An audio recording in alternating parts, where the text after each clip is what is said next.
I trained insanely hard and ate clean for 5 years, but I still looked puffy, skinny, fat, and like I don't even lift. And then within just 1 year, I completely transformed my physique. I didn't even change my workout program all that much. I just kind of removed all the modern fitness foods that were keeping me bloated and fat, and I completely transformed my physique. So today I want to show you, share with you 5 of those foods, what they are, why I removed them, why they're bad, what you can substitute them with, and I guarantee you have at least 2 of these foods in your kitchen right now. So the first food that are removed are the protein bars, the protein puddings, and all the fit snacks that are heavily marketed as a fitness social media right now. So these foods, I never honestly fell for them, but I'm including them as number 1 because I see so many people fall for them. They're super big everywhere right now in stores and on Instagram. You see them all the time. But the truth is that this is just a glorified candy, ultra processed candy with protein added to it. It has 0 nutritional value. It's full of preservatives, emulsifiers, gums. Like if you look at the nutritional label and the ingredients of your protein snack, of your protein bar, you're gonna be deeply unsatisfied and deeply disappointed to see that it's just literally ultra processed slop with a bit of protein added to it. Why is this a problem? Well, this has 0 nutrition, so 0 micronutrients, 0 enzymes, 0 minerals. It has a lot of these sweeteners and emulsifiers which are gonna keep you bloated. They're gonna inflame your body, and they're gonna retain water to your body. So even if you're not gaining weight from them, you're not gonna be looking impressive with the weight that you do have. And also one thing is that you're never gonna get full from eating these protein snacks because they don't have any nutrition to them. It's just literally gonna go right through you, and you're gonna be hungry within like 30 minutes. So they don't really make much sense. It's being pushed by the fitness media because all these people taking steroids and testosterone, they don't need to worry about their hormones and their health and their energy because they're just gonna get it from their injections. So they promote this as like, oh yeah, I get protein from this protein bar. But the truth is, if you're natural and you're watching this, I assume you're a natural lifter. You absolutely need to be optimizing all areas of your life so you get the most optimal progress. And eating a food that is ultra processed, that has 0 micronutrients, and that's gonna get you hungry in like 20 minutes with like very low quality protein, it's gonna keep you bloated and water retained, just doesn't make any sense whatsoever. I just suggest you skip over these completely. If you need a snack, just have some fruit. If you want protein, have a real meal. If you don't have time to cook a meal, I don't have time to fry my eggs or cook my meat or whatever, just eat some protein. Doesn't have to be prepared. So maybe you do dried meat, rotisserie chicken that's already prepared in the store, or you just take like canned tuna or sardines and you just smash that. You get real protein and fats and cholesterol, which you use to build your testosterone, and the micronutrients that are going to be used also to build your hormones and to improve your recovery, right? So it doesn't make any sense. Just skip over all the protein snacks, okay? By the way, if you're interested in seeing this whole holistic approach to fitness and nutrition and habits which are going to improve your hormones, are going to keep you looking better, fix your body fat, fix your skinny fat physique, and get you more aesthetic looking, I made a full free protocol. It's in the description. I just list out the guidelines to what you should do in order to fix your hormones and get an aesthetic physique. So if you're interested in that, again, completely free, just click the button and you're gonna see it all. I made it so you don't have to research so much as I did. The second food which you should remove, which is keeping you skinny fat, is gonna be bread. And this goes for white bread as well as whole wheat bread as well. So I used to eat a shit ton of bread. In my country where I'm from Serbia, we eat bread with every single meal, and bread is just the lowest quality food you can ever imagine because it's literally cheap peasant food is bread. That's what it is. They take wheat and they ultra process it, like wheat that is sprayed with glyphosate, which is a pesticide, which is gonna completely inflame your body, stop the natural function of your thyroid, gonna slow down your metabolism. It's gonna over time make you fat and kind of increase your water retention, super bad, zero nutritional value, zero satisfaction from eating it. You're gonna be hungry afterwards. It's gonna cause a very big spike in your blood sugar. So every single bread has a very high glycemic index. If you don't know what that is, it's basically how fast is the blood, the sugar that you eat released in your bloodstream. And white bread is one of the highest glycemic index foods that exist, which means when you eat it, your blood sugar is gonna go way up, which is terrible. But this also goes for whole wheat bread because people think it's so much better. It has a similarly high glycemic index. Why is this bad? Well, your body is gonna over time be less and less sensitive to insulin, and as a natural lifter, the absolutely thing you should have is being sensitive to insulin, because that's going to actually open up the cells in your body so they receive nutrition from the food that you're eating. So one problem I see with all of my clients that are above like 30, 35, 40 years old, which I have few of, I usually coach people who are 20, 25, 30, people over 30 usually have some form of insulin resistance, which means that when they eat food, it is so much more likely to be stored as body fat. They have extra fat on their stomach because of their poor insulin sensitivity. They have poor hormonal profile, and they generally have a hard time gaining muscle and recovering because their bodies are just completely shut and reactive to insulin. So this is also one reason. Bread has gluten, which is bad for everybody, not just people who are sensitive to it.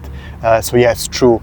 You know, it was memes before like, oh, I don't eat gluten, but it's actually true. Gluten causes leaky gut to everybody to a certain extent, which basically means that it damages the intestines, the lines of the intestines, so that the bacteria outside and inside of the intestines of your gut kind of battle and cause inflammation and irritation in the gut and water retention and just generally poor body function. So bread just doesn't make any sense. It's cheap for a reason, and if you want to do something, don't do bread. Eat any other carb source with your meal, whether that's potatoes, rice, some fruit, or even if it's for breakfast.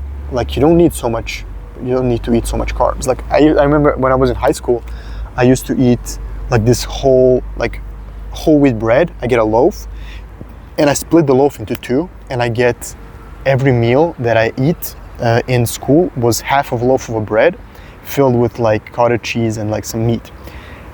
And that's like on paper that's good, but you're getting so much anti-nutrients with the whole wheat bread. Like you're getting phytic acid, if you didn't know, which is gonna block the absorption of zinc, magnesium, and iron, which is essential nutrients for recovering your body and producing hormones. So you're just gonna, at the end of the day, a very unoptimal source of carbs. And even for breakfast, like I used to eat also the white toast, and I just kind of toast it up and eat it with my eggs. Also not a really good option because again, it's also high in high glycemic index, gluten, phytic acid, and what did I just say? The gluten, right? So I think I just said it twice, doesn't matter. So you can eat bread a little bit with your meals, but it's gonna have to be sourdough bread, because then the souring process reduces the anti-nutrients and the glycemic index and the gluten content. So that's how bread was made throughout history. Organic sourdough bread is gonna be the only good option when it comes to eating bread. Okay, the third food, which I used to smack a lot of as a hard gainer, is peanut butter and nuts. Oh my God, breakfast with oats, like 2 tablespoons of peanut butter, at night before sleep, some pistachios, some walnuts, some peanuts to get the calories, get fats, they're gonna boost my testosterone. Terrible. Like don't do oats, don't do peanut butter. It has super high, generally nuts have super high omega-6, especially the peanut butter. Omega-6 is inflammatory, so your body is gonna be fighting itself. You're gonna need more omega-3s. Also, it is very low satisfactory, so you're gonna easily overeat it, and especially peanuts are kind of prone to mold. So you can research that as well. You can Google that, because they store it in big containers in factories, and mold grows on the pesticides. You can't smell it or taste it, but it's there. And especially peanut butters, they sit on shelves for weeks and months on end. You're just very unoptimal food. You're inflaming your body, again, causing water retention, getting a lot of calories for no kind of fulfilling factor, and just kind of stop eating them altogether. Just don't substitute them at all. Just don't do them. If you really want to do some nuts, you can do some pistachios every now and then, some walnuts every now and then, but don't overeat them and don't make them your daily staple, definitely, okay? And the fourth favorite fitness food of everybody that is keeping you skinny, fat, and bloated is oats. And oh my God, I have a real long history with eating oats. I used to do them for breakfast every single day when I went to my office. I would do a big, my coworkers used to joke around that it's a water tank. It was like a big bowl, and I used to fill it up with oats. And because oats are basically taste like wet cardboard, I had to put chia seeds and flax seeds and peanut butter and honey and fruit and stuff like that. And then basically your healthy breakfast turns into 1,000-calorie dessert, which is just terrible. Why are oats not so good? Well, first of all, they're not tasty, so you usually have to put a bunch of stuff in there, which is going to increase the calories and decrease the easiness of absorption. They're super high in fiber, which you're going to just immediately, every day, I used to eat that and just immediately go to the bathroom and just, you know, I'm not going to be graphic, but it all comes out as soon as it comes in, which is not good for your digestion, so much fiber. They have avenine. I don't know if people know what that is. It's not so common for people to talk about it. But avenine is protein like gluten, which again damages the gut flora and causes leaky gut, which is gonna slow down the function of your thyroid and disbalance your hormones. Oats also, I mean, dude, you don't really get much good things from oats. They're usually also sprayed with pesticides, which is a problem again for the inflammation of your body with the function of your hormones. So just generally, like, oats don't really make much sense. If you're gonna eat them, like people usually eat them for breakfast, just substitute oats with eating eggs for breakfast. Okay, just eat eggs with some fruit if you want some carbs, maybe sourdough or organic bread, or even I do sometimes white rice in my omelet, so it's like a little bit of carbs in the morning. But generally the idea of doing oats for breakfast, you don't need so much carbs for breakfast anyway, so it's like generally not that good of an idea anyway. All right, the fifth food is going to be natural and like 100% squeezed juices. This is falling on my head, dude. What? Yeah, so I used to drink with every single lunch and dinner basically these 100% natural squeezed juices that you bought in the grocery store. And even though it's like fruit, it's healthy, it's not really that healthy because these juices are pasteurized, they're sitting in microplastic containers, and they're sitting for weeks and months on shelves and in containers and in factories. This is again a food we took from nature and made it unhealthy and sell it mass market.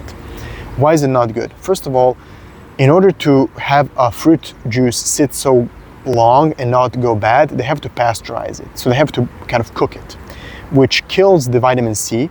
Vitamin C is the main vitamin we're gonna get from fruits, and you're just gonna kill it when you pasteurize it, and we're gonna kill the enzymes that are naturally present in the fruits, and we're gonna strip a fruit away from the fiber, which means we're drinking liquid sugar now, which is tasty but not conducive to our goals in building our bodies and reducing our body fat, building muscle and stuff like that.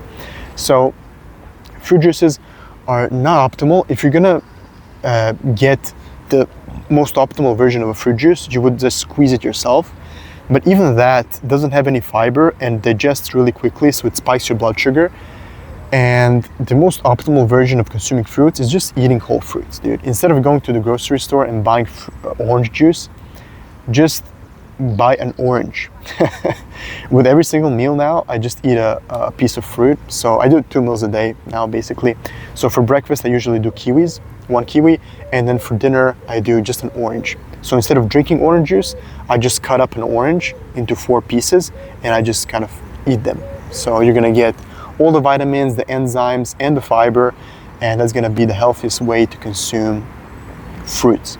So these are the top 5 foods that are gonna keep you skinny, fat, and bloated.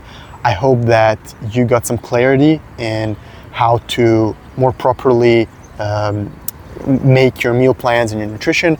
If you want a more complete protocol with nutrition, but also habits and training to fix your skinny fat body and build an aesthetic physique in this more primal hormonal way, you can check out the first link in the description. It's basically a free protocol I made, again, completely free. You can just access it, and it's very simply made all the guidelines that you need to follow to build your body. So yeah, take care and good luck, bro.